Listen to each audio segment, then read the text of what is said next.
الله فلا مضل له ومن يضلل فلن تجد له وليا مرشدا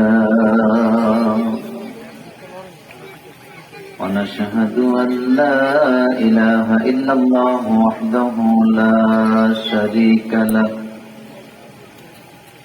ونشهد أن سيدنا وحبيبنا ومولانا محمدا عبده ورسوله الذي أرسله بالحق بشيرا ونذيرا وداعيا إلى الله بإذنه وسراجا منيرا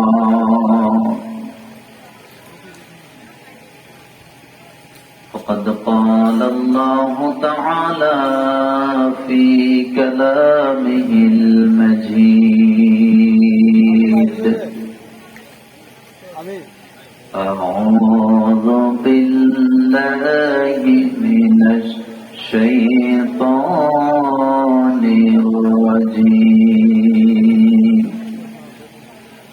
بسم الله الرحمن الرحيم إن الله وملائكته يصلون على النبي يا أيها الذين آمنوا صلوا عليه وسلموا تسليما شكر درود إبراهيم قرآن اللهم صل على محمد وعلى آل محمد كما صليت على إبراهيم وعلى آل إبراهيم إنك حميد مجيد اللهم بارك على محمد وعلى آل محمد كما باركت على إبراهيم وعلى آل إبراهيم إنك حميد مجيد আমাদের মাথার উপরে বিশাল আকাশকার আপনারা কি ক্লান্ত হয়ে গেছেন? আল্লাহ পাকের নাম আস্তে না জোরে মহব্বত করে বলেন আকাশকার, জমিন কার, আমরা কার, প্রশংসা হবে কার, আইন চলবে কার? সে আল্লাহর জন্য সকলে পড়েন আলহামদুলিল্লাহ ربنا لك الحمد حمدا كثيرا طيبا مباركا فيه প্রশংসা করলাম কার, লাভ হয়েছে কার? আমাদের। আলহামদুলিল্লাহ। আল্লাহ যেন কবুল করেন, আমরা বলি আমিন। আজকের এই মাহফিল মাদ্রাসাতু ওমর ইবনুল খাত্তাব রাদিয়াল্লাহু তাআলা আনহু আল ইসলামিয়া, বকশী মিজিবাড়ি, গৌরীনগর সদর, লক্ষ্মীপুর। এটি দ্বিতীয় বার্ষিক ওয়াজ মাহফিল। সভাপতিত্ব করছেন সর্বজনাব এই জনপদের প্রিয় আলেম, আমার অত্যন্ত প্রিয় বড় ভাই হযরত মাওলানা মাহবুবুর রহমান আল মাদানী, খতিব, মান্দারি বাজার বড় জামে মসজিদ। আমরা দোয়া করছি আল্লাহ যেন মুহতারামের হায়াতকে লম্বা করে দেন, তিনার জীবনের সকল কর্ম যেন আল্লাহ কবুল করেন, তিনার পরিবারের উপরে যেন আল্লাহ রহম করেন, তিনার এবং আমাদের সকল বংশের কবর আযাব যেন আল্লাহ মাফ করে দেন। আজকের মাহফিলটিতে কথা বলেছেন হযরত মাওলানা এনামুল হাসান ফেরদাউস, খতিব বদরিয়া বিনতে আলী জামে মসজিদ। শব্দটা মসজিদ নয়, মসজিদ, এটা আমরা লিখতে ভুল করি। এখনকার বাংলাদেশের নাগরিকরা অনেক সচেতন, ঠিক না? অনেক সচেতন। এজন্য একটু খেয়াল করতে হবে শব্দটা কি। এটা আরবি গ্রামারে এসমে জরুরি সেজদা দেওয়ার জায়গা। তাহলে মসজিদ না মসজিদ, এটা মনে রাখবে তো। মসজিদ মানে হলো যেখানে কি দেওয়া হয়, সিজদা দেওয়া হয়। দোয়া করছে আল্লাহ যেন জনাব এনামুল হাসান ফেরদাউস সাহেবকে কবুল করেন। আজকের মাহফিলে কথা বলেছেন হযরত মাওলানা হাফেজ আরিফ হোসেন মিয়া, যে আমাদের অত্যন্ত স্নেহের ছোট ভাই, খতিব রায়পুর সাবরেস্টি অফিস জামে মসজিদ রায়পুর লক্ষ্মীপুর।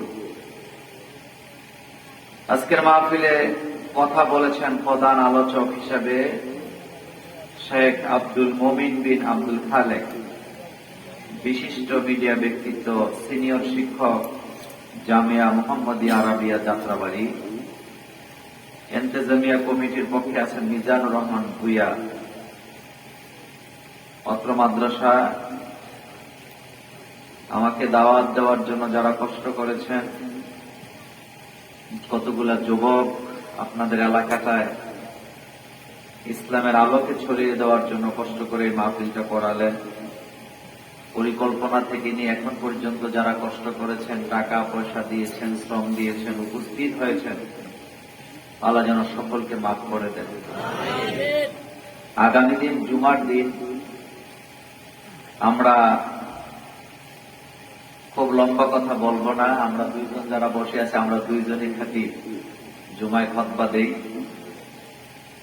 তো রাত্র অনেক হচ্ছে, আপনাদেরকে কষ্ট দেব না। আমার কাছে একটা কাগজ দেয়া হয়েছে, পেছনের লোকজন দাঁড়ায় আছে, সামনের লোকজন একটু আজ্ঞানের জন্য। সামনের তারা আজ্ঞাইলে আমরা পিছন দিকে চলে যাব। জায়গাটা আমাদের জন্য একটু ছোট হয়েছে, তারপর একটু চাপা যায়। আপনাদেরকে আমি কষ্ট দিতে চাই না, যদি একটু চাপে নিজের থেকে আল্লাহ আপনাদেরকে ইকরাম করবেন ইনশাআল্লাহ। একটু চেপে চেপে বসেন, আল্লাহ যেন কবুল করেন, আমরা বলি আমিন। আমার বন্ধুগণ, আমি আলোচনায় চলে যাব, দেরি করতে চাই না। আমি অল্প সময়ে কিছু কথা আমরা কোরআন থেকে জানবো ইনশাআল্লাহ। লা ইলমা লানা ইল্লা মা আল্লামতানা। আমাদের কাছে কোনো জ্ঞানই নেই, আমরা জ্ঞান পাই কার কাছ থেকে? একটু সবাই পড়েন, রব্বি জিদনি ইলমা। সবাই পড়েন, রব্বি জিদনি ইলমা। রব্বি ইশরাহলি সাদরি ওয়া ইয়াসসিরলি আমরি আহলুল উকদাতাম মিন লিসানি ইয়াফকাহু কাওলি। আল্লাহ যেন কবুল করেন, আমরা বলি আমিন। আমার বন্ধুগণ, আমরা এখানে কোরআন শুনতে এসেছি। কি শুনতে এসেছি? কোরআনুল কারীম। আজকের পৃথিবীতে মানুষের অবস্থা এমন হয়ে গেছে, সবাই বুঝতে শিখছেন যে পৃথিবীতে কোরআনই একমাত্র কিতাব, যে কিতাবের কাছে বরকত পাওয়া যায়। আলহামদুলিল্লাহ পড়ে। কি পাওয়া যায়? বরকত। কোরআন তেলাওয়াত করলেই বরকত। কে দেন? বিশ্বনবী হাদিসের বর্ণনায় বলেছেন, 7 প্রকার লোকের মর্যাদা আল্লাহর কাছে সবচেয়ে বেশি। তাদের মধ্যে 1 নম্বরে নবীজি হযরত ওসমান ইবনে আফফান রাদিয়াল্লাহু তাআলা আনহু বর্ণনায় বলেছেন, যারা কোরআন পড়ে আর যারা কোরআন পড়ায় তাদের মর্যাদা আমার উম্মতের ভিতরে সবচেয়ে বেশি।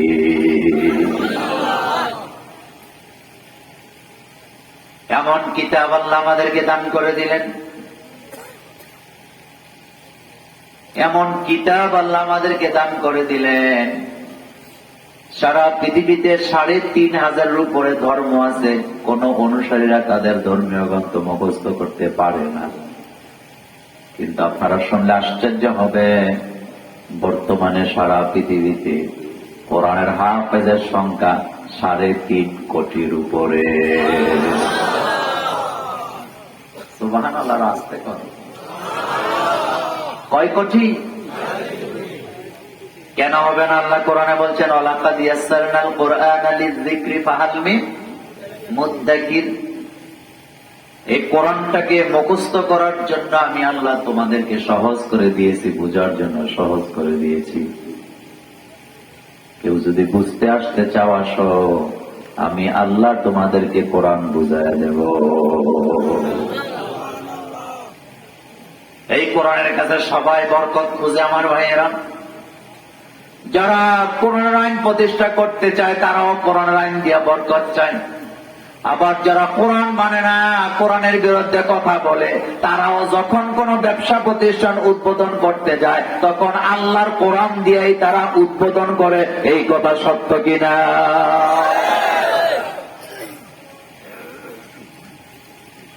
গত পরশুদিন দেখলাম সিনেমার উদ্বোধন হয়েছে হুজুর দিয়া দোয়া পড়াইয়া।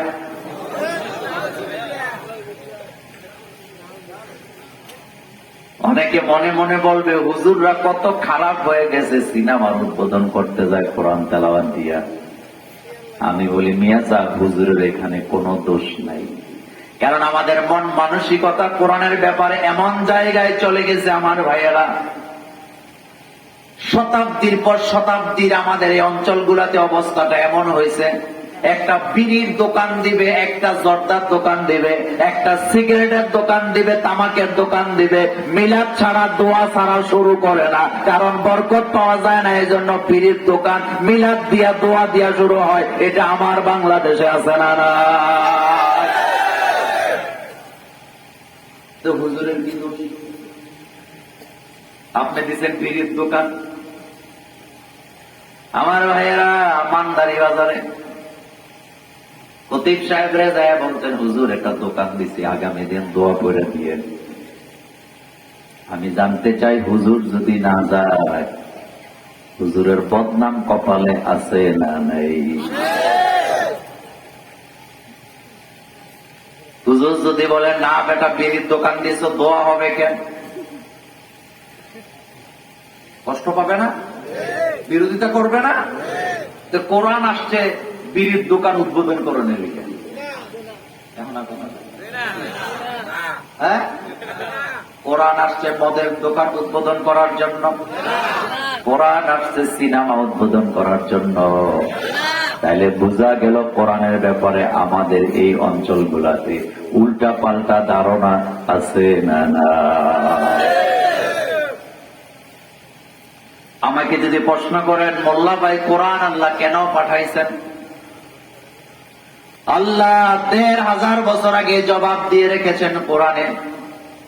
কোরআনুল কারীমে আল্লাহ বলছেন আলিফ লাম র কিতাবুন আনজালনাহু ইলাইকা লিতুখরিজান নাসা মিনাজ যুলুমাতি ইলান নূর। হাবিব, এই কোরআনটা আমি আপনার উপরে এই জন্য নাযিল করেছি যাতে করে মানব মণ্ডলীকে পুঞ্জীবিত অন্ধকার থেকে টেনে আপনি আলোর দিকে নিয়ে আসতে পারেন।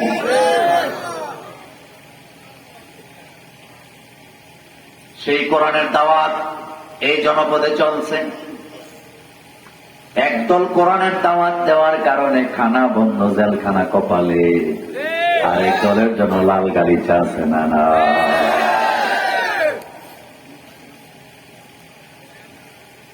কোরআন এমন এক কিতাব, শুধু কোরআন নয়, পৃথিবীতে যত নবী রাসূলের আগমন ঘটেছে তারা দাওয়াত দিছে কার? আরো আসতে কোন? এই দাওয়াতের সিলসিলা বন্ধ করা যায় না, আজও করা যাবে না। তার কারণ পৃথিবীতে একটা ধর্মই আছে আল্লাহর মনোনীত, ইন্নাদ-দীনা ইনদাল্লাহিল ইসলাম। আর এটা প্রচার প্রসার দায়িত্বটা আল্লাহর হাতে আছে না? না।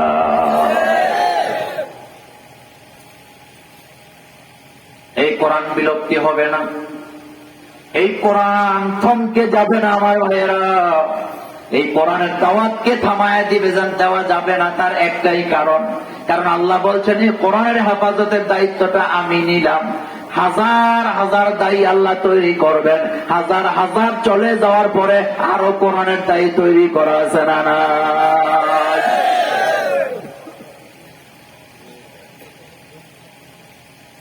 বাংলাদেশের দামাল ছেলেরা খেলা খেইলা, ক্রিকেট বল খেইলা কোন দেশের হারাইলে ঘোষণা হয় তারা বীর। আর আমার হাফেজে কোরআনেরা 103 দেশের নিচে রাইখা বাংলাদেশের পতাকাটা উপরে উঠাইয়া এক্স বিভাগে 1 নাম্বার হয়। আমি বলি হাফেজে কোরআন তারা তো খেলোয়াড়দের মতো শুধু বীর বললে হবে না, বরং তারা হচ্ছে বীরের বাপ অথবা দাদা।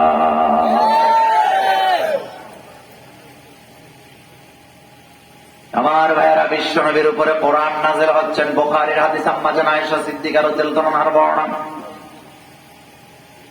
কোরআন নাযিল হয়, বিশ্ব নবীর কপাল ঘেমে যায়, ঘেমে ঘেমে গামগুলা নিচের দিকে পড়ে। আম্মা জান আয়েশা সিদ্দিকা রাদিয়াল্লাহু তাআলা আনহা জিজ্ঞেস করলেন, ইয়া রাসূলুল্লাহ সাল্লাল্লাহু আলাইহি ওয়াসাল্লাম, ওহী যখন নাযিল হয় আপনি গামেন, পেরেশান হন, কারণটা কি? আল্লাহর নবী বললেন, আয়েশা, ওহী যখন নাযিল হয় স্পষ্ট আওয়াজে সব সময় নাযিল হয় না, কখনো কখনো আমি আওয়াজগুলি ঠিক মতো বুঝি না। আল্লাহর কোরআন আমার ব্রেন থেকে হারায়া যায় নাকি, এই জন্য আমি পেরেশানিতে আল্লাহর ভয়েতে কাঁপতে থাকি। বিশ্বনবী কোরআন মুখস্থ করতেছেন। আমার ভাইয়েরা, জিহ্বাটা অনেক বেশি নাড়াচাড়া করতেছে। আল্লাহ রাব্বুল আলামিন আয়াত নাযিল করলেন, লা তুহাররিক বিহি লিসানাকা লিতাজালা বি। হাবিব, কোরআন মুখস্থ করার জন্য জিহ্বাটা এত বেশি নাড়াচাড়া দিতে হবে না।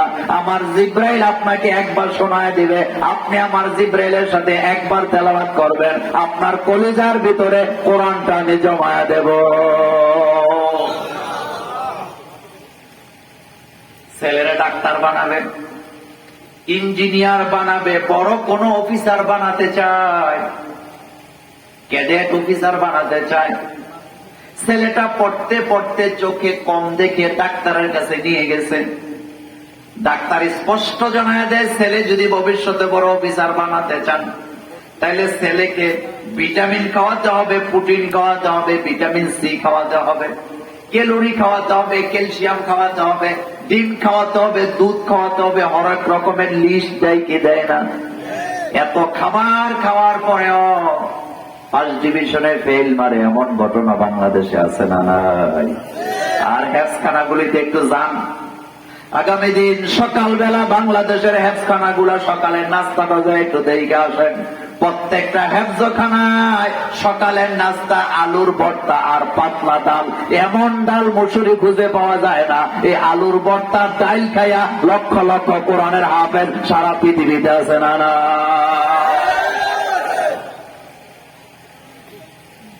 যাবেন কালকে সকালে, যায় দেখবেন আলুর ভর্তা আর ডাল, ডাল তো ডাল, মুসুরি খুঁজে পাওয়া যায় না। এই আলুর ভর্তার পাতলা ডাল খাওয়ার পরেও 50 দিনে কোরআনের হাফেজ হয়, এমন ঘটনা বাংলাদেশে আছে। আছে না ভাই? এটাই কোরআনের মর্যাদা। এটা কিসের মর্যাদা বুঝাইতে চাইলাম। কোরআনের বিরুদ্ধে ষড়যন্ত্র করে কোনো লাভ নাই। আমিষ খাইয়া, প্রোটিন খাইয়া নিজের ছেলেরে লেখাপড়া করাতে পারো না, আর আলুর ভর্তা পাতলা ডাল খাইয়া তো বড় বিশাল কোরআন মুখস্থ করে পালায়। তাইলে বোঝা গেল কোরআন এখানে টিকে থাকবে, এতে কোনো সন্দেহ নাই। আছে নাকি? আছে নাকি? এটা মজার কথা বলি। আপনাদের এলাকায় মসজিদে ফজরের আজান হলো, আজান দিছে কয়জন? কথা বলতে হবে। আপনাদের মসজিদে মুয়াজ্জিন একজন আজান দিলেন। তিনি আজান দেওয়ার পর 50 জন 100 জন লোক নামাজে জামাতের সাথে ফজরের নামাজ আদায় করলেন।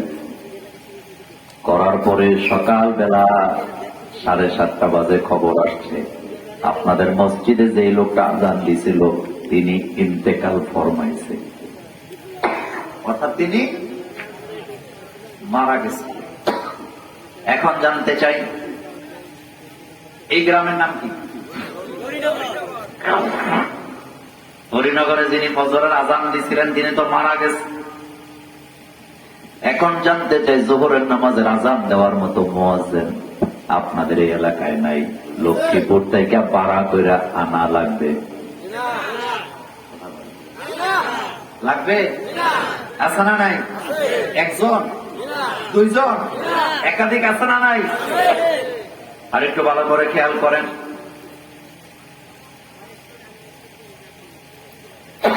যিনি ফজরের আজান দিলেন তিনি মারা গেছেন। আমার ভাইয়েরা, জোহরের নামাজের আজান দেওয়ার জন্য ভাড়া করে লোক আনার দরকার নাই। কই বলবো,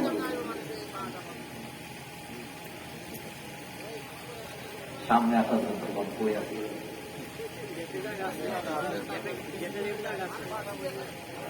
পেছনে বিছানা।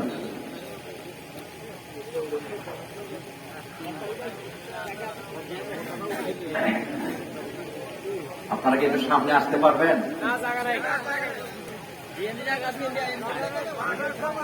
কয় জায়গা নাই, হিন্দি আছে, হিন্দিও বই যান।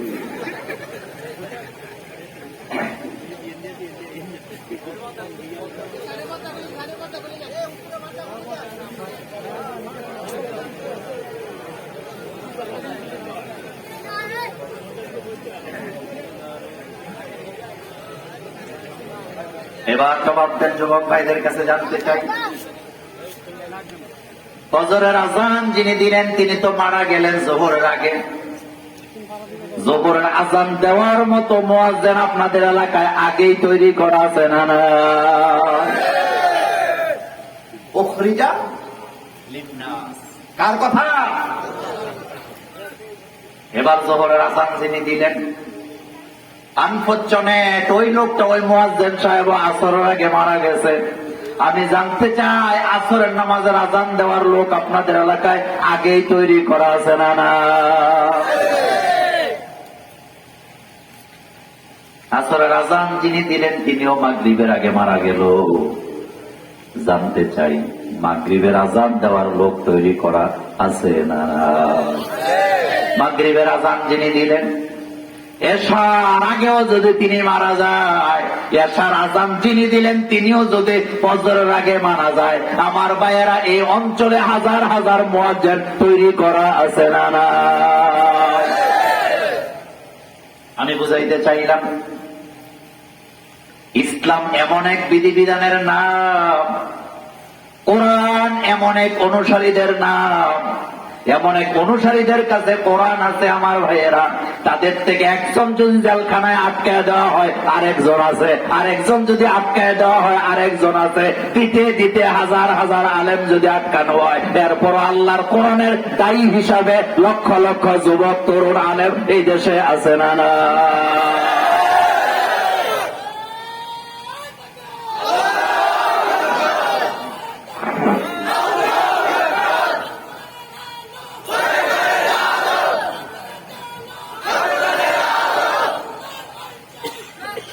আমার ভাইয়েরা, কোরআন এমন এক কিতাব, কোরআনই শুধুমাত্র একমাত্র কিতাব পৃথিবীতে মানুষ বুঝেও পড়ে, না বুঝেও পড়ে।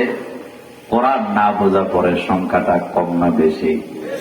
আর আস্তে কর, আলেম ওলামারা কোরআন বুঝে পড়ে, কিন্তু সাধারণ পাবলিক কোরআন পড়ে বুঝে না।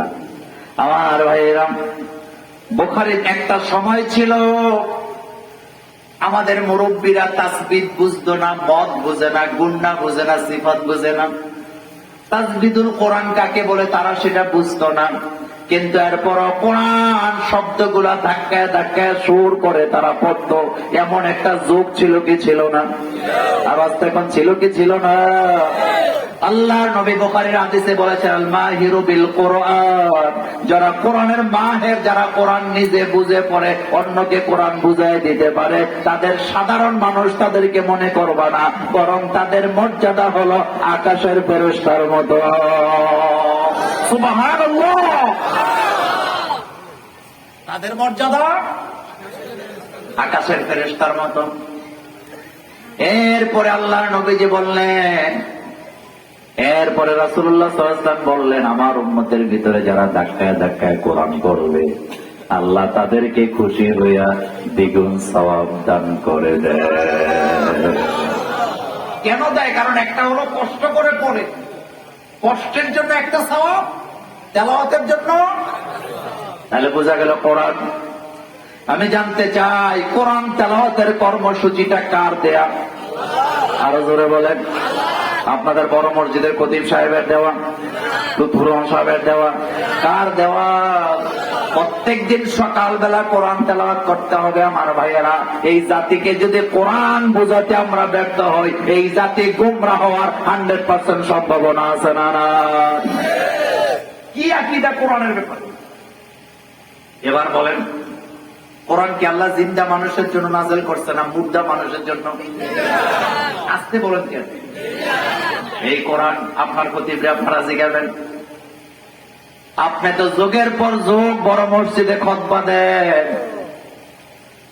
একটা আয়াত দেখান কোন আয়াতটা আল্লাহ মরা মানুষকে উদ্দেশ্য করে নাযিল করছে।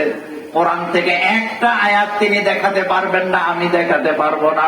কারণ এই কোরআন আমার ভাইয়েরা মুর্দা মানুষকে আল্লাহ পাক কি বলে, মুর্দা মানুষের কল্যাণের জন্য আল্লাহ কোরআন নাযিল করছেন, কিন্তু মুর্দা মানুষকে উদ্দেশ্য করে আল্লাহ কোরআন নাযিল করেন নাই। বরং প্রত্যেকটা কোরআনের আয়াত জীবিত মানুষের দরকার আছে না? না,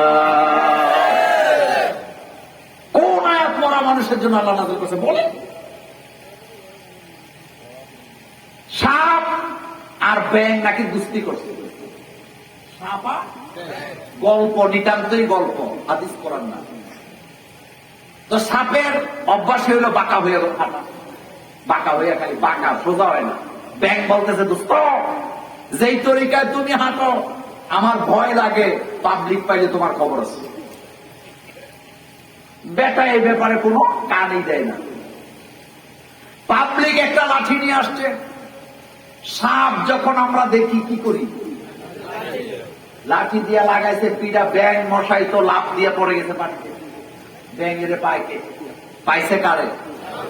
এমন পিডান পিডাইছে, পিডাইয়া মাইরা একবারে সোজা করে গেছে। পাবলিক চলে গেছে, ব্যাঙ একটু পরে উঠছে, উঠতে দেখে মাশাআল্লাহ ওই যে বাঁকা মশা এখন সোজা হয়ে আছে। তখন ব্যাঙ আফসোস করে বলতেছে, আহারে দোস্ত, সোজা তো হইলা, কোন সময় হইলা? এখন সোজা হইয়া আর লাভ নেই। সুতরাং কোরআন আমরা পড়তে চাই, কোরআনকে সম্মান করতে চাই, মরার পরে জীবিত থাকতে করতে চাই না। এই সম্মানের 1.5 পয়সার দাম আল্লাহর কাছে নেই। কথা তো আজ থেকে আছে নাকি? এই কোরআনের ব্যাপারে আমি শুধু আজকে একটা কথা বলবো সংক্ষেপ। কোরআনের হাফেজ দেশে আছে না নেই? হাফেজে কোরআন, আলেমে কোরআনের মর্যাদা আল্লাহর কাছে কম না বেশি? আরে আমাদের দেশে হাফেজ বানানোর লেগা পোলা পাড়ের স্টিগুল দিয়া বান্ধে না? বান্ধে কিনা? হাদিস পড়ে দেখেন, হাদিস পড়ে দেখেন। কোরআন, আলেমে কোরআনের মর্যাদা আল্লাহর কাছে সবচেয়ে বেশি। সুবহানাল্লাহ। হাফেজে কোরআনের মর্যাদা আল্লাহর কাছে আছে না নাই? হাফেজ, এটা কার সিফত? আরো চিল্লায় বলেন কার? আল্লাহ পাকের। আফসোসের ব্যাপার আমার ভাইয়েরা, কোরআন হেফজ করার পরে কোরআন ভুলে যায় এমন হাফেজে কোরআন আমাদের বাংলাদেশে আছে না নাই? আলেম হওয়ার পরে কোরআনের বিরুদ্ধে ভূমিকা নেয়, কোরআনের আইনের বিরুদ্ধে কথা বলে এমন আলেমও আমার বাংলাদেশে আছে না? না, এটাই আমার আলোচনা। কোন হাফেজে কোরআন যদি কোরআন ভুলে যায়, কোন আলেমে কোরআন যদি কোরআনের আইনের বিরুদ্ধে কথা বলে, তাই বুঝতে হবে ওর আমল নামায় গলত আছে 12টা। কয়টা? এক আসতে বললে হবে না, কয়টা? 12টা আমার ভাইয়েরা। অনেক লোক আছে হ্যাপস করছে, অনেক জায়গায় যাই, পাঞ্জাবি নাই, পায়জামা নাই, লুঙ্গি নাই, জিন্সের প্যান্ট পরা, গেঞ্জি পরা, দাড়ি গুলাও নাই, ক্লিন শেভ করা। লোকেরা পরিচয় করায় দেয় মোল্লা ভাই, ও কিন্তু হাফেজে কোরআন। হাফেজে কোরআন হওয়ার পরে মুখে দাড়ি নাই, গায়ে সুন্নতি লেবাস নাই, এমন পাবলিক আমাদের বাংলাদেশে নাই? নাই। আমরা বিরাট লম্বা সময় লেখাপড়া করেছি, কলেজ ভার্সিটিতেও লেখাপড়া করেছি, মাদ্রাসায় করেছি আমার ভাইয়েরা। অহংকারের জন্য বলি নাই, কোরআনকে মহব্বত করি বলে, কোরআনের আন্দোলনকে ভালোবাসি বলে কলেজ জীবনে পাঞ্জাবি ছাড়া কোনোদিন শার্ট প্যান্ট পরা গেঞ্জি পরা কলেজে যাই নাই। তার কারণ হলো আমি আমার সংস্কৃতিকে কলেজে পড়ার কারণে মাটি করে দিতে পারি না। আমি আলেম, আমি হাফেজ, এটা সব জায়গায় আমাকে পরিচয় দেওয়ার দরকার আছে না না? কলেজে ক্লাস করতে বসছি, ইংলিশ পড়াইতে আসছেন একজন ম্যাডাম। কালকে আবার আমার বিরুদ্ধে কই না যে উনি বেপরদা মহিলার কাছে লেখাপড়া করছে, এখানে আমার কোনো হাত নেই। কিন্তু কথাটা কি বলি আগে শোনেন। বেপরদা যেই মহিলার কাছে কোরআন নাই, তিনি ইংলিশের টিচার, পড়াইতে আসছেন। আমরা যারা মাদ্রাসা থেকে গেছি, আমাদের গায়ে পাঞ্জাবি আছে না নাই? টুপি আছে না নাই? পায়জামা আছে না নাই? এই কলেজের সংস্কৃতি আমাকে গ্রাস করতে পারে নাই, কারণ আমি বিশ্ব নবীর উম্মত। আল্লাহর নবীর সুন্নত আমরা কোথাও গেলে ছেড়ে দিতে পারি না। এটাই হলো মুমিনের সবচেয়ে বড় সাহস। এটা মুমিনের কি? আমার ভাইরা, কথাটা আমি আবার রিপিট করব। কোরআনে হাফেজ হওয়ার পরে যদি দেখেন তার মধ্যে কোরআনের কিচ্ছু নাই, বুঝতে হবে কোরআন, এই কোরআনটাকে অ্যাকশন করতে পারে নাই, তার মধ্যে 12টা গলদ আছে।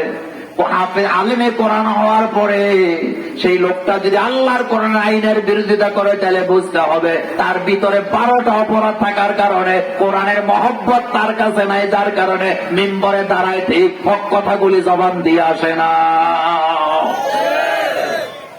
এমন খতিব নাই? এমন খতিব আছে না নাই? লম্বা করব না। এক নাম্বার হক কথা ওই লোকের জবান দিয়ে আসে না যেই লোক নিয়মিত আল্লাহর কোরআন তেলাওয়াত করে না। এমন আলেম, এমন হাফেজ আমার বাংলাদেশে আছে না না?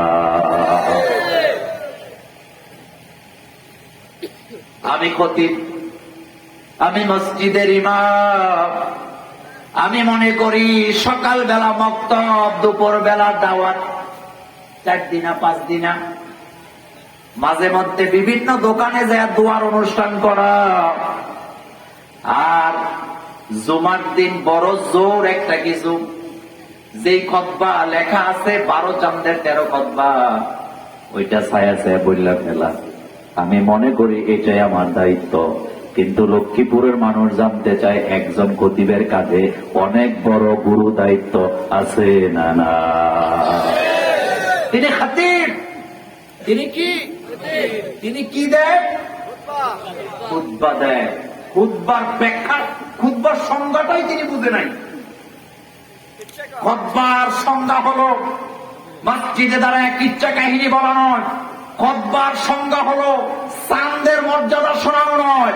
খুতবার মর্যাদা, খুতবার মানে হলো কোরআন হাদিসের সহি কথাগুলা আল্লাহর জমিনে বলা, জনগণকে আল্লাহর জমিনে আল্লাহর দ্বীন কায়েমের জন্য উদ্বুদ্ধ করার নাম হলো খুতবা। বুঝতে হবে তিনি নিয়মিত কোরআন পড়ে না। নিয়মিত প্রতিদিন সকালে কোরআন পড়তে হবে, এই কর্মসূচিটা আল্লাহ কোরআনে বলছেন, আকিমিস সালাতা লিদুলুকিশ শামসি ইলা বাসাতিল লাইলি ওয়া কুরআনাল ফাজরি ইন্না কুরআনাল ফাজরি কানা মাশহুদা। আল্লাহ পাক বললেন, হাবিব আপনি সকলকে জানায় দেন সকালবেলা সুবহা থেকে যেন তারা কোরআন তেলাওয়াত করে। অর্থাৎ আল্লাহ বলেন, বান্দা ফজরে কোরআন তেলাওয়াত করো, কারণ ফজরে যখন তোমরা কোরআনের তেলাওয়াত করো, তোমাদের তেলাওয়াতের সাক্ষী আমার ফেরেশতারা হয়ে যায়। আল্লাহ বোধহয় সাক্ষী হয় না? আল্লাহ বোধহয় সাক্ষী হয় না? তাহলে কোরআন ভুলে যায় তারা নিয়মিত তেলাওয়াত করে না। যারা কোরআন ভুলে যায় তারা নিয়মিত তেলাওয়াত করে না। যারা কোরআনের আইনের কথা ভুলে যায় তারা কোরআন চর্চা করে না। যারা, কথা কি বুঝে আসছে? আকিমুস সালাত অর্থ কি? সবাই তো কয় না। আকিমুস সালাত অর্থ কি? সালাতে আমরা কাকে সেজদা দেই? কয়টা অঙ্গ দিয়ে সেজদা দেই? ছোটবেলা আমরা পড়াই কয়টা? আমরা সেজদা দেই কতটা অঙ্গ দিয়া? কয়টা? ৬০ দল হয়েছে। একদল কয় ৬, একদল কয় ৭, একদল কয় ২২, আর একদল কয় ১৫ কইতাম। যেহেতু খটকা লাগছে, খটকাটা ছুটে দেই। আমরা সেজদা দেই হাদিসের ভাষা অনুযায়ী ৭টা অঙ্গ দিয়ে, কিন্তু আকল বলে ৮টা। কথা বুঝেন নাই? হাদিসের ভাষায় কয়টা? ৭টা। আর আকল বলে, যেমন আমরা ছোটবেলা পড়ছি অষ্ট অঙ্গ ভূমিতে লুটাইয়া। বলেন, অষ্ট অঙ্গ ভূমিতে লুটাইয়া নিজের আমিত্ব মিটাইয়া আল্লাহর বরত্ব প্রমাণ করাকে নামাজ সেজদা বলে। তাহলে অঙ্গ হলো কয়টা? ৮টা। কিন্তু হাদিসে রাসূল বলছেন ৭টা।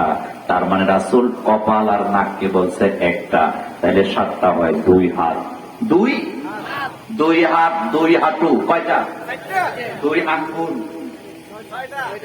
কথা কয় না? নাক আর কপালে মিললে একটা, কয়টা হয়েছে? আর যদি এটা ভাগ করেন, কপাল নেন আলাদা, নাক নেন আলাদা, তাইলে কয়টা হয়? এবার জানতে যায় সেজদায় যায় আমাদের দোয়া আছে না নাই? কি তাসবিহ পড়েন?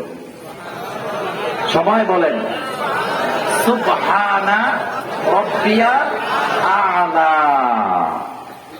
বরত্ব কার? আরো জোরে বলেন কার? এখন লক্ষ্মীপুরের মানুষ কাছে জানতে চাই আকিমুস সালাত অর্থ কি? এই শব্দটা কোরআনে আছে না নাই? এবার লক্ষ্মীপুরের মানুষের কাছে জানতে চাই আকিমুদ্দিন এটাও আল্লাহর কোরআনে আছে না নাই? আকিমুস সালাত কোরআনে আছে, নামাজকে কায়েম করে দাও। পাশাপাশি আকিমুদ্দিন আসছে, আল্লাহর জমিনে আল্লাহর দ্বীনকে কায়েম করে দাও। সুবহানাল্লাহ। তাহলে ১ নম্বরে জানলাম কোরআন বলে যায় তারা নিয়মিত তেলাওয়াত করে না। যারা এখন থেকে তেলাওয়াত করবো রাজি আছি না নাই? সকালে পড়বো, বিকালে পড়বো, নিজে পড়বো, ছেলে মেয়েকে পড়াবো, পড়তে রাজি আছি না নাই? আমার বাংলাদেশে একটা লোক রিক্সা চালায় খায়, জীবনে মক্তবে যায় নাই, কিন্তু তার কলিজার ভিতরে কোরআন আছে না নাই? আপনি যদি একজন রিক্সাওয়ালারে জিজ্ঞেস করেন কোরআন কি পড়তে জানো, সে বলবে গরিবের ঘরে জন্ম নিয়েছি, কোনোদিন মক্তবেও যাই নাই। তাহলে তুমি কি পারো না? বলবে না, পারি না। কিন্তু যদি জিজ্ঞেস করেন আউযু বিসমিল্লাহ কি পারো, তাউযু কি পারো, বিসমিল্লাহ কি পারো, পারে না এমন একজন মুসলমানের সন্তান খুঁজে পাওয়া যাবে না। কথা কি ঠিক বললাম? আমাদের দেশে দোয়ার অনুষ্ঠান হয় বলে অন্তত কোন সূরা না পারো 2টা সূরা পারে। পারে কিনা? কোনটা কোনটা? সূরা ফাতিহা, সূরা ইখলাস। পারে কি পারে না? বলেন আলহামদুলিল্লাহি রাব্বিল আলামিন। পড়তে ইচ্ছা করে না ভাইরা? পড়েন সবাই আলহামদুলিল্লাহি রাব্বিল আলামিন আর রহমানির রহিম মালিকি ইয়াউমিদ্দিন ইয়্যাকা না'বুদু ওয়া ইয়্যাকা নাস্তাঈন ইহদিনাস সিরাতাল মুস্তাকিম সিরাতাল্লাযীনা আন'আমতা আলাইহিম গায়রিল মাগদুবি আলাইহিম ওয়ালাদ-দাল্লিন। আমিন। জোরে নাচতে, জোরে নাচতে। এটা লিয়া ঠেলা ঠেলি আছে না না?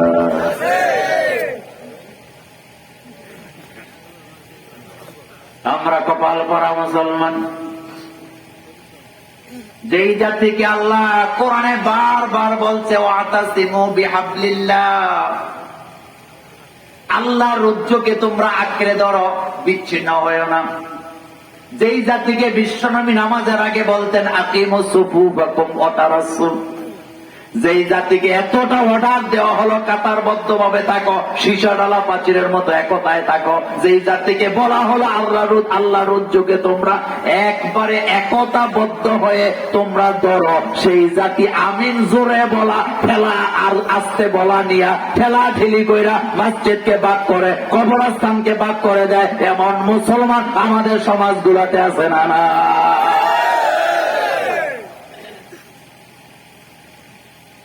কিছু কিছু মসজিদের ইমাম এত গাঢ় তেরা বুঝেন তো, তার মসজিদে কেউ যদি জোরে আমিন কয় তারে গাঢ় তেরা বাইর করে দাও, তো মিয়ার মসজিদ কি তোমার আব্বা? আবার যারা জোরে আমিন কয় তারাও দরজার মধ্যে লেখা রাখে এটা অমুক জাতির মসজিদ, তার মানে যারা আসতে বলো তারা ঢুকতে পারবা না। আমি বলি এটা ফিতনা, এটা ফিতনা, এটা ফিতনা, এটা ইসলাম না, বরং ইসলাম এত সংকীর্ণতার নাম নাই। বিশ্বনবী হাদিসের বর্ণনায় বলছেন ইয়াসসিরু ইয়াসসিরু ইয়াসসিরু, বুখারীর হাদিস। আল্লাহর নবী বললেন আমার উম্মতের জন্য সবকিছু সহজ করে দাও।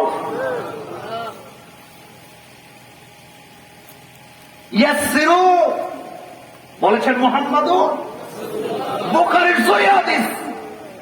ওয়ালা তুনাফিরু, ওয়াবাশশিরু ওয়ালা তুনাফিরু, আমার উম্মতের জন্য সহজ করো।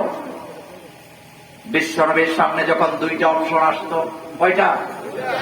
আল্লাহর নবী কঠিনটা নিতেন না, সব সময় সহজটাই নিতেন। আল্লাহ কোরআনে বলছেন লা ইউকাল্লিফুল্লাহু নাফসান ইল্লা উসআহা লাহা, আমার বান্দার কষ্ট হয় এমন কোন শরীয়ত আমি প্রণয়ন করি নাই। তাহলে বোঝা যায় ইসলাম কঠিন না সহজ। তাহলে আমরা কঠিন করি কেন? কেন করেন? এই ব্যাপারে আমার এক কথা আপনাদের প্রতি অনুরোধ, যার মনে চায় জোরে আমিন বলে বলো, যার মনে চায় আসতে বলুক বলো, আমিন বলা দিয়ে কথা। যারাই নামাজ পড়ে তারা আমাদের ভাই, কথা বুঝেন নাই? যারা নামাজ পড়ে, সূরাতুত তাওবা আল্লাহ বলছেন যারা নামাজ কায়েম করে তারা তোমাদের ভাই, তারা তোমাদের ভাই, তারা তোমাদের ভাই, তাদের বিরুদ্ধে আচরণ করো না। আপনি কথা বলবেন বেনামাজির বিরুদ্ধে, আর আপনি নামাজিরে আপনি শত্রু বানাই দেন। বানায় কি বানায় না? খেয়াল করেন, চরমনাই হুজুরের কাছে যারা মুরিদ হয়েছে জানতে চায় চরমনাই হুজুরের প্রতি তাদের ভালোবাসা আবেগ আছে না নাই? আমি যদি আজকের মাহফিলে চরমনাই হুজুরের বিরুদ্ধে কথা কই, তাহলে চরমনাই হুজুরের মুরিদ যারা এলাকা তারা তো নামাজি, ওই নামাজি বান্দাগুলি আমি মোল্লা নাজিমের বিরুদ্ধে কথা বলার সম্ভাবনা আছে না? না, তাহলে আমি খেপাইলাম বেনামাজিরে না নামাজিরে? কথা তো আসতে কেন? বেনামাজিরে না নামাজিরে? ব্যাখ্যা দেব না, সময় নাই, এতটুকু বলে গেলাম। আবার লাগে রফিয়া দানি কি নিয়া আসেন একটু খেয়াল করি। রফউন শব্দের অর্থ কি? কি করা? কথা বলে না, হ্যাঁ? কি উঁচু করা? ইয়াদাইন, দুই হাত। রফউল ইয়াদাইন মানে কি? দুই হাত উত্তোলন করা, উঁচু করা। যারা হানাফি তারাও রফিয়া দান করে, যারা লা মাযহাবি আহলে হাদিস দাবি করে তারাও রফিয়া দান করে। তবে পার্থক্য হলো হানাফিরা করে একবার আর তারা করে তিনবার। সবগুলো সহিহ হাদিস দ্বারা প্রমাণিত। খেলাখেলি করেন কেন? হানাফি মাযহাব যারা মানেন বা হানাফি মাযহাবের উপরে যারা আমল করেন তারা তাকবীরে উলার সময় হাত উঠায় না? এটারে কি কয়? রফিয়া দাইন, দুই হাত উঠান। পার্থক্য হলো দুইবার আর তিনবার। পার্থক্য কি? দুইবার আর তিনবার। সুতরাং আমি কপালে চুমু দিয়া বলে যাই, ধাক্কা ধাক্কি নাই। ইসলাম যেখানে আমরা আছি, কোরআন যেখানে আমরা আছি, দলাদলি বন্ধ করেন আমার ভাইয়েরা। তাহলে এক নম্বরে জানলাম কোরআন বলে যায় তারা কোরআন নিয়মিত পড়ে না যারা। তাহলে আজকের পরে প্রতিনিয়ত কোরআন তেলাওয়াত করবো, রাজি আছি না? দুই নাম্বার, মিথ্যা কথা যারা বলে তাদের হৃদয়ে কোরআনের মহব্বত থাকে না। কথা কি বুঝতেছেন? সকল পাপের মূল কি? আসতে বললে হবে? সকল কাজের মূল কি? মিথ্যা ছেড়ে দেন। একজন এসে বললেন, হুজুর আমি চুরি করে খাই। চুরি তো বন্ধ হয় না, নেশায় পরিণত হয়েছে। নবীজি বললেন, মিথ্যা কথা ছেড়ে দাও। মিথ্যা কথা ছেড়ে দেওয়ার কিছু লাগবে না। বেচারা চুরি করতে যাবে, ঘর থেকে বাইরে হইতেছে, বিবি কয় তুমি কই যাও? এখন কইলে বিপদ আছে না নাই? মিথ্যা বলতে হবে, সেজন্য চুপ। আমার ভাইয়েরা, কথাটা বুঝাইতে চাইলাম, মিথ্যা কথা তো আমরা কত সুন্দর করে গুছায় গুছায় বলি। আমি জানতে চাই সকল পাপের মূলের ভিতরে মিথ্যাটা আছে না না? বিশ্বাস করেন, ওই লোকটা সমাজের সবচেয়ে সহজ এবং সরল, যে লোকটা মিথ্যা বলতেই পারে। কথা বুঝে আসে না? যে লোকটা মিথ্যা বলতে, তবে ওই লোকটা সমাজে সুখী, যে লোকটা মিথ্যা কথা বলতে পারে না। আমার ভাইয়েরা, যারা মিথ্যা কথা বলে তাদের অন্তরে কোরআনের মহব্বত থাকে না, আর মিথ্যা মিথ্যা ফতুয়া দেয় এমন হাজার হাজার আলেম আমার দেশে আছে না না? আনি বাপরি পাপ। নবীজি বলেছেন, মানিফতা বিগাইরি সাবুত। আল্লাহর নবী বলেছেন, যে ব্যক্তি ফতুয়া দেয় অথচ তার কাছে কোনো দলিল না, এই লোকটা নিজেই নিজের জায়গা জাহান্নামে করে নিবে। কত বড় মারাত্মক কথা। আর আমি এলাকার বড় হুজুর, আমারে মাসালা জিগাইলে আমি যদি ফতুয়া না দেই তাহলে আমি একটু ছোট হয়ে যাই না, এই চিন্তা করে ফতুয়া মারে এমন আলেমের সংখ্যা কম না বেশি। ও আমার মসজিদের খতিব সাহেবরা, কপালে চুমু দিয়া বলে যায়, অন্য লোকে তার বউ তালাক দিয়েছে, তুমি মিথ্যা ফতুয়া দিয়ে গুনাহগার হতে যায় না। তালাকের মাসালা আমারে জিজ্ঞাসা, আমি বাইরে পারি না। এদিন একবার লাগছে আমার সাথে ঝগড়া, আমার সাথে এমন ঝগড়া, মোবাইল ছাড়তে দেয় না। আমি বললাম, ভাই তালাকের মাসালা আমি পারি না। তো আপনি মিথ্যা কথা কইতেছেন। আমি বললাম, আশ্চর্য ব্যাপার, জানি না। কয় না, আপনি জানেন। আমি আসে দিয়া কইলাম, ভাই বউ তালাক দিছো তুমি, দেওয়ার সময় কদ্দুর মোটা লাঠি দিয়া তালাক দিছো আমি দেখি নাই। এখন তুমি বলো, তুমি কেমনে তালাক দিছো আমি জানি না, আমি দেখি নাই। তুমি তো এখন বউরের রাহনের লেগে মিথ্যা কথা কইবা, আর আমি তোমার মিথ্যার উপরে কেন মিথ্যা আরেকটা ফতুয়া দিতে যাব? আমার প্রয়োজন নাই। কারণ হযরত ওমর রাদিয়াল্লাহু আনহু বলেছেন, নেক যদি করতে না পারো গুনাহ করো না, আল্লাহর জান্নাতে চলে যাবা। হযরত ওমরের কথাগুলি কত সুন্দর। আরেকটা এর নিচের লাইনে উনি বললেন যে, এলেম শিখার আগে আদব শিখো।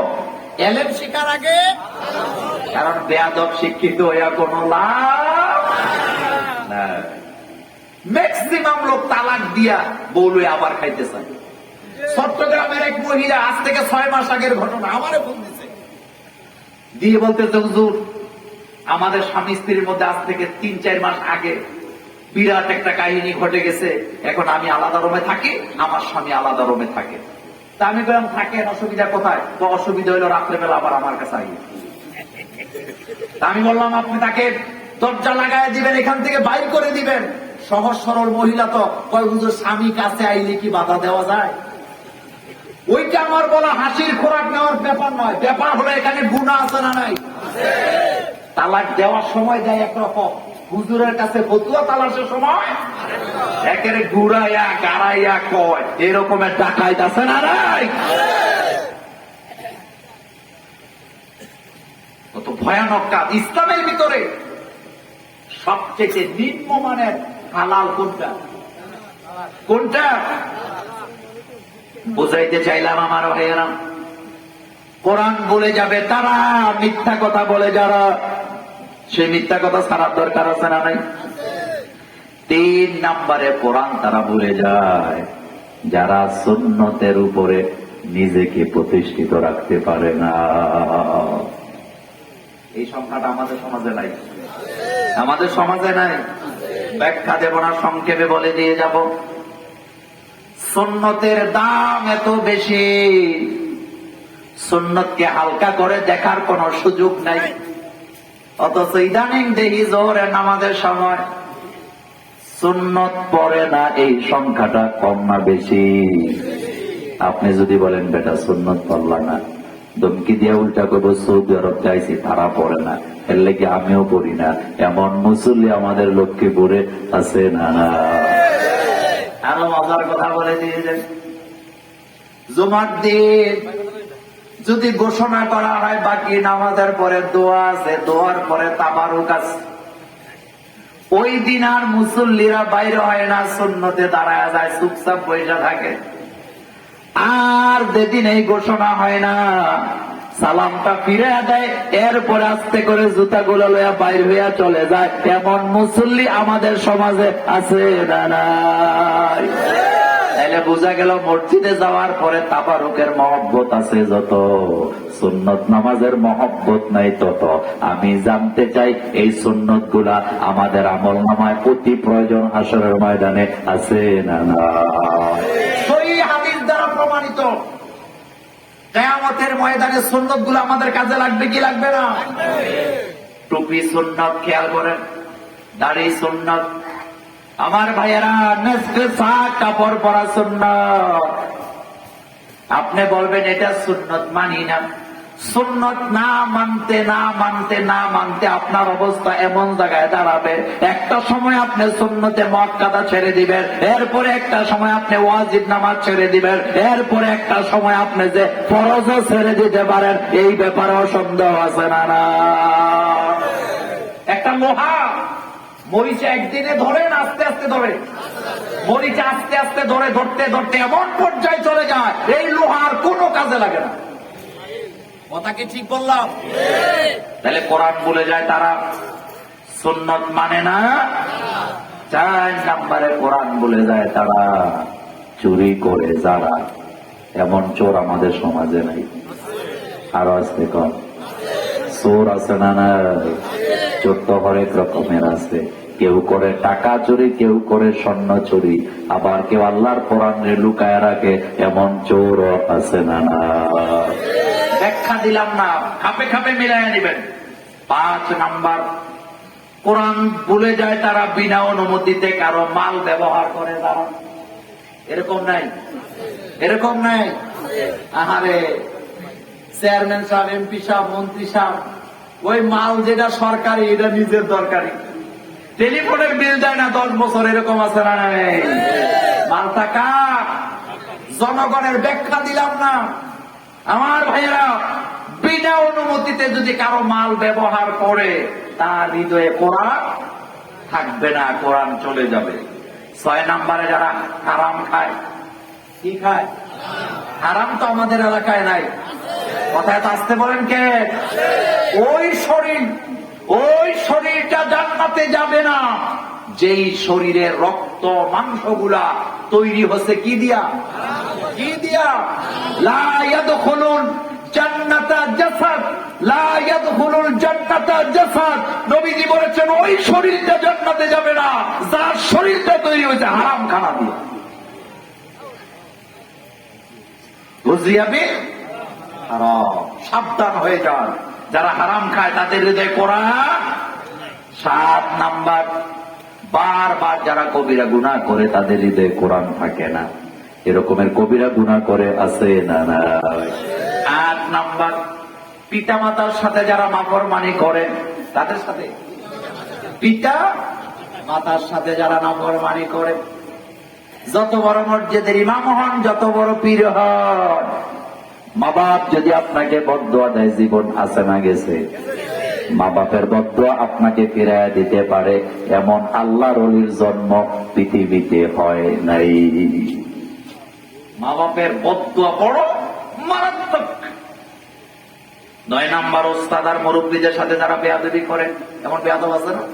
চাচা, জ্যাঠা, ওস্তাদ, খালা, মামা, মামু কিচ্ছু মানে না, মুরব্বীদের সাথে কথায় কথায় বেয়াদবি করে, এমন বেয়াদব আছে না? নাই। যারা বেয়াদব তাদের হৃদয়ে কোরআন থাকে না, তারা কোরআন ভুলে যায়। 10 নাম্বার, কোরআনের সাথে যারা বেয়াদবি করে, আছে না? নাই। কোরআনের সাথে বেয়াদবি করে, কোরআনকে কিচ্ছু মনে করেন এটাকে একটা সাধারণ কিতাবের মতো মনে করে, অথচ কোরআন এমন এক কিতাব যেটা তেলাওয়াত করার আগে আউযুবিল্লাহ পড়তে হয়, হয় কিনা? এরপরে আমার ভাইয়েরা 11 নাম্বার, যারা বারবার নামাজ কাজা করে। কি কাজা করে? যারা বারবার নামাজ কাজা করে তারা কোরআন ভুলে যায়, তাদের হৃদয়ে কোরআন থাকে না। আর 12 নম্বরে বেদাত আর শিরিকে যারা লিপ্ত হয় তারা, তাদের কোরআন তাদের কাছে থাকে না, বরং তারা কোরআন ভুলে যায়, নতুবা তাদের হৃদয়ে কোরআনের মহব্বত থাকে না। যার কারণে আপনি দেখবেন যারা বেদাতে লিপ্ত, যারা শিরিকে লিপ্ত হয়ে যায়, তারা আল্লাহর কোরআনের আন্দোলন করেন, আল্লাহর কোরআন নিয়ে তো গাটাগাটি নাই, বরং জিলাপি আর হাতি আছে যেখানে হুমরি খায়া মৌমাছির মতো তারা সেই জায়গাগুলিতে আছে। না,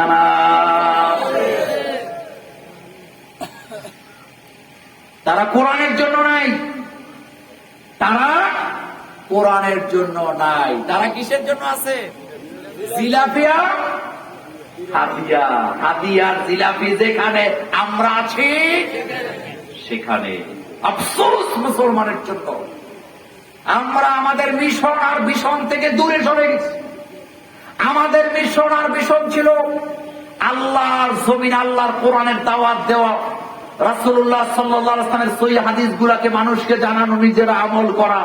কিন্তু আসল আমলে আমরা নাই, এমন জায়গায় আমরা চলে গেছি, বেদাত করতে করতে অন্তরটাকে এমন অবস্থা বানাইছি, এখন কেউ যদি বলে ভাই এটা তো বেদাত করো কেন, চিল্লায় কয় করলে কি গুনাহ হইব?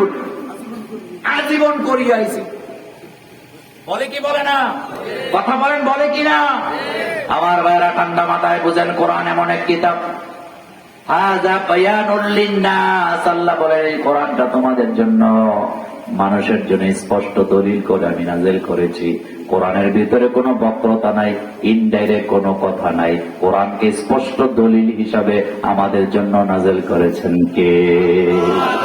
যালিকাল কিতাব, যালিকাল কিতাব, যালিকাল কিতাব লা রাইবা ফিহি হুদাল লিন্নাস। সুবহানাল্লাহ। হুদাল লিল মুত্তাকিন, হুদাল লিন্নাস, হুদাল লিল মুত্তাকিন, হুদাল লিন্নাস। মানুষের জন্য হেদায়েত, মানুষের জন্য কি? হেদায়েত। এই কিতাব এমন এক কিতাব আল্লাহ আমাদেরকে দান করে দিলেন, সেই কিতাবের আন্দোলন করেছেন মুহাম্মাদুর রাসূলুল্লাহ সাল্লাল্লাহু আলাইহি ওয়াসাল্লাম। আমার ভাইয়েরা, এই কোরআন নাযিল হইতে কয় বছর লাগছে? এত আসতে বললে হবে? কয় বছর? বরাবর 23 বছর এই কোরআন নাযিল হইতে সময় লাগছে।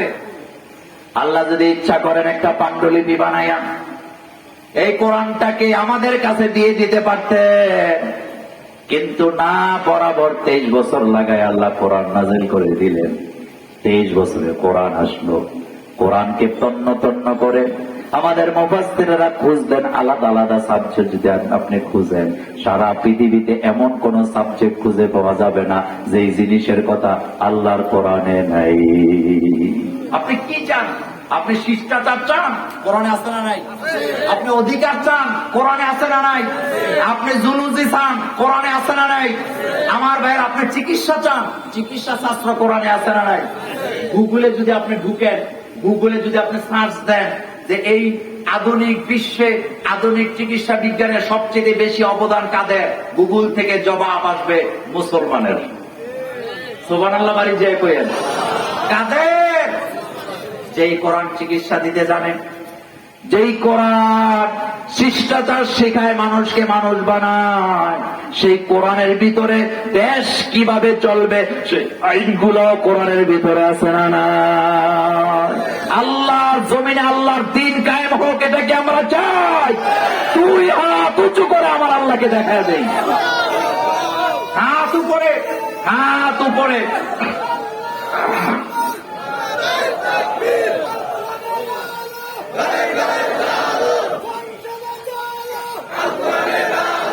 আমার ভাইয়েরা, আমার ভাইয়েরা, এই মসজিদ, এই মাদ্রাসা, এই মাহফিল টিকে থাক, আপনারা কি চান? কে উঠবেন না? আপনারা কি চান? যদি চান পকেটে একটু হাত দেন, যদি চান পকেটে একটু হাত দেন, সবাই পকেটে হাত দেন। ওই রুমাল, রুমাল বাহিনী পাঠান। আমার ভাইয়েরা যাবে, যে যা পারেন আল্লাহর কোরআনের জন্য, এই মাদ্রাসার জন্য, এই মাহফিলের জন্য যে যা পারেন